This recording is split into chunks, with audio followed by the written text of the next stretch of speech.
Hi dears, welcome back. ഇന്ന് butter chicken stuffed ബണ്ണാണ് തയ്യാറാക്കുന്നത്. ബണ്ണ് ഹോം മെയ്ഡായിട്ടാണ് തയ്യാറാക്കുന്നത്.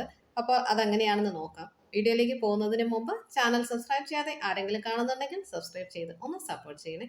അപ്പോൾ ബട്ടർ ചിക്കൻ സ്റ്റഫ്ഡ് ബൺ എങ്ങനെയാണ് തയ്യാറാക്കുന്നത് നോക്കാം. അതിനുവേണ്ട ഇൻഗ്രീഡിയൻസ് എന്തൊക്കെയാണെന്ന് നോക്കാം. ആദ്യം ബണ്ണ് തയ്യാറാക്കിയെടുക്കാം. അതിനായി ഒരു ഡ്രൈ ആയ ബൗളിലേക്ക് 2 കപ്പ് മൈദ ചേർക്കാം. മൈദയിലേക്ക് ആവശ്യത്തിനുള്ള ഉപ്പും 2 ടേബിൾ സ്പൂൺ മിൽക്ക് പൗഡറും 3 ടേബിൾ സ്പൂൺ ഷുഗറും 1 ടീസ്പൂൺ ഈസ്റ്റും ആവശ്യത്തിന് വെള്ളവും 3 ടേബിൾ സ്പൂൺ ഓയിലും ചേർത്ത് നല്ലതുപോലെ കുഴച്ചെടുക്കണം. ഒരു ഡോ ആക്കിയെടുക്കാം. ഇങ്ങനെ കുഴച്ചെടുത്ത മാവ് 1 മുതൽ 2 മണിക്കൂർ വരെ റെസ്റ്റ് ചെയ്യാൻ മാറ്റിവെക്കാം. നന്നായി പൊങ്ങി വന്ന മാവിനെ വീണ്ടും എടുത്ത് നല്ലതുപോലെ കൈയും കൊണ്ട് നീഡ് ചെയ്ത് വീണ്ടും 1 മണിക്കൂർ റെസ്റ്റ് ചെയ്യാൻ മാറ്റി വെച്ചതിന് ശേഷം നീളത്തിൽ റോൾ ചെയ്ത് എടുക്കണം. ഞാനിവിടെ 100 ഗ്രാം അളവിലാണ് ഓരോ റോളും എടുത്ത് ഇങ്ങനെ റോൾ ചെയ്ത് എടുത്തതിന് ശേഷം ഓയിൽ ബ്രഷ് ചെയ്തിരിക്കുന്ന ഒരു ബേക്കിംഗ് ട്രേയിലേക്ക് മാറ്റാം. വീണ്ടും 15 മിനിറ്റ് ഒന്ന് പൊങ്ങാനായിട്ട് മാറ്റിവെക്കാം. ശേഷം മിൽക്ക് വാഷ് അപ്ലൈ ചെയ്തതിന് ശേഷം ഇതിൻ്റെ മുകളിലായി വെള്ള എള്ള് തൂകിയിടാം. ഇങ്ങനെ എല്ലാം ചെയ്തതിന് ശേഷം 180 ഡിഗ്രിയിൽ പ്രീഹീറ്റഡ് ആയിട്ടുള്ള അവനിൽ 180 ഡിഗ്രിയിൽ തന്നെ 25 മിനിറ്റ്സ് ബേക്ക് ചെയ്തെടുക്കാം. ഓരോരുത്തരുടെ ഓവൻ്റെ ടെമ്പറേച്ചർ അനുസരിച്ച് ബേക്കിംഗ് ടൈമിൽ വ്യത്യാസപ്പെടാം. അതുകൂടി പ്രത്യേകം ശ്രദ്ധിക്കുക. ബണ്ണൊക്കെ നമുക്ക് വീട്ടിൽ സിമ്പിളായിട്ട് ചെയ്തെടുക്കാൻ സാധിക്കുന്ന ഒരു കാര്യമാണ്. അതുകൊണ്ട് എല്ലാവരും ഒന്ന് വീടുകളിലൊന്ന് ട്രൈ ചെയ്ത് നോക്കുക.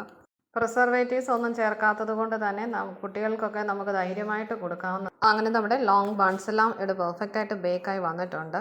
ഇനി നമുക്കിതിനെ നനഞ്ഞ തുണിയും കൊണ്ടൊന്ന് മൂടി വെക്കാം. തണുത്തതിന് ശേഷം കട്ട് ചെയ്യാം.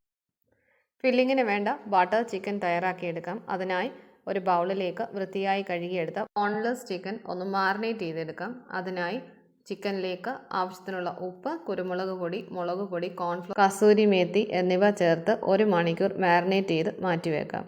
ശേഷം ഇത് ഓയിൽ ഫ്രൈ ചെയ്തെടുക്കാം. ശേഷം ഒരു തിക്ക് ഗ്രേവി തയ്യാറാക്കിയെടുക്കാം. അതിനായി ചൂടായി കിടക്കുന്ന ഒരു പാനിലേക്ക് 1 ടേബിൾ സ്പൂൺ ബട്ടർ ചേർക്കാം.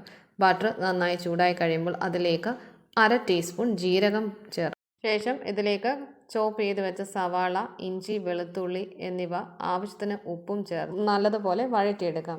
ഇങ്ങനെ വഴറ്റി എടുത്തതിന് ശേഷം ഇതിലേക്ക് ചോപ്പ് ചെയ്ത് വെച്ച തക്കാളി ചേർത്ത് വീണ്ടും നല്ലതുപോലെ തക്കാളി നന്നായി വഴന്നു കഴിയുമ്പോൾ ഇതിലേക്ക് പൊടികൾ ചേർക്കാം. മല്ലിപ്പൊടി, മുളക് പൊടി, മഞ്ഞൾപ്പൊടി, കുരുമുളക് പൊടി, മസാലപ്പൊടി എന്നിവ ചേർത്ത് പൊടിമണം മാറുന്നതും വരെയും ഇങ്ങനെ എല്ലാം വഴറ്റി എടുത്തതിന് ശേഷം ഇതിലേക്ക് ഫ്രൈ ചെയ്ത് വെച്ച ചിക്കൻ ആഡ് ചെയ്യാം. ചിക്കൻ ചേർത്ത് ഒന്നുകൂടി നല്ലതുപോലെ മിക്സ് ചെയ്തതിന് ശേഷം ഇതിലേക്ക് ഫ്രഷ് ക്രീം ചേർക്കാം. ഫ്രഷ് ക്രീം ചേർക്കുന്ന സമയത്ത് ഉപ്പ് നോക്കണം. ഉപ്പ് ഇല്ല എങ്കിൽ ഉപ്പ് ചേർത്ത് കൊടുക്കണം. ഫ്രഷ് ക്രീം ചേർത്ത് മിക്സാക്കി എടുത്തതിന് ശേഷം ഇതിലേക്ക് ഒരു ചെറിയതായിട്ടൊരു മധുരം കൊടുക്കണം. ടൊമാറ്റോ സോസ് അല്ലെങ്കിൽ 1/2 ടീസ്പൂൺ പഞ്ചസാര ചേർത്താൽ മതി. ഇതിന് ശേഷം ഇതിലേക്ക് കസൂരി മേത്തി, മല്ലിയില എന്നിവ ചേർത്ത് ഗ്രേവി തയ്യാറാക്കിയെടുക്കാം. ഫില്ലിങ്ങിന് വേണ്ട ബട്ടർ ചിക്കൻ ഇവിടെ റെഡി ആയിട്ടുണ്ട്. ഇനി നമുക്ക് ബ്രെഡ് സ്ലൈസ് ചെയ്ത് ഫില്ലിങ് അതിൽ വെച്ച് എടുക്കാം. നമ്മുടെ ബൺസ് എല്ലാം നല്ലതുപോലെ തണുത്ത് വന്നിട്ടുണ്ട്. നല്ല സോഫ്റ്റ് ആയിട്ടുള്ളൊരു ബണ്ണാണ്. ഇതുപോലെ ഈസി ആയിട്ട് ചെയ്തെടുക്കാൻ സാധിക്കും. ഒന്ന് ട്രൈ ചെയ്ത് നോക്കുക. ഇനി നമുക്ക് ഈ ബണ്ണിനെ നടുവേന്ന് കീറി ഫില്ലിങ് അതിൽ വെച്ച് സെറ്റ് ചെയ്തെടുക്കാം. ബൺസിൻ്റെ ടെക്സ്ചർ നല്ലതാകണമെങ്കിൽ നല്ലതുപോലെ നീഡ് ചെയ്തെടുക്കണം. ആ നീഡ് ചെയ്യുന്നതിലാണ് ആ ബൺസിൻ്റെ ടെക്സ്ചർ ഫോം ചെയ്ത് വരുന്നത്. നമുക്കത് ഫില്ല് ചെയ്തെടുക്കാം. ഇങ്ങനെ ചിക്കൻ്റെ ഫില്ലിങ്സ് ചെയ്തെടുക്കുന്ന സമയത്ത് മയോനൈസ്, ടൊമാറ്റോ സോസ് എല്ലാം നമുക്കിതിൽ ചേർക്കാവുന്നതാണ്. അത് ഓരോരുത്തരുടെ ഇഷ്ടാനുസരണം ചെയ്തെടുക്കുക. ഞാനിവിടെ ടൊമാറ്റോ സോസാണ് ഇതുപോലെ ഡ്രിപ്പ് ചെയ്ത് എടുക്കുന്നത്.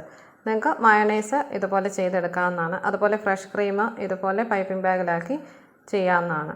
കണ്ടോ, നല്ല അടിപൊളിയായിട്ട് നമ്മൾ വീട്ടിൽ തന്നെ തയ്യാറാക്കിയ ഒരു ചിക്കൻ സാൻഡ്വിച്ച് അടിപൊളിയല്ലേ. ഇതുപോലെയൊക്കെ കുട്ടികൾക്ക് ചെയ്ത് കൊടുക്കാവുന്നതാണ്. അപ്പോൾ ഞാനിന്ന് തയ്യാറാക്കിയ ബട്ടർ ചിക്കൻ സ്റ്റഫ്ഡ് ബണ്ണ് തീർച്ചയായും ഒന്ന് ട്രൈ ചെയ്ത് നോക്കുക. വീഡിയോ ഇഷ്ടമായാൽ ലൈക്ക് ചെയ്യുക, ഷെയർ ചെയ്യുക, സബ്സ്ക്രൈബ് ചെയ്യുക. നല്ല പെർഫെക്റ്റ് റെസിപ്പിയാണ്.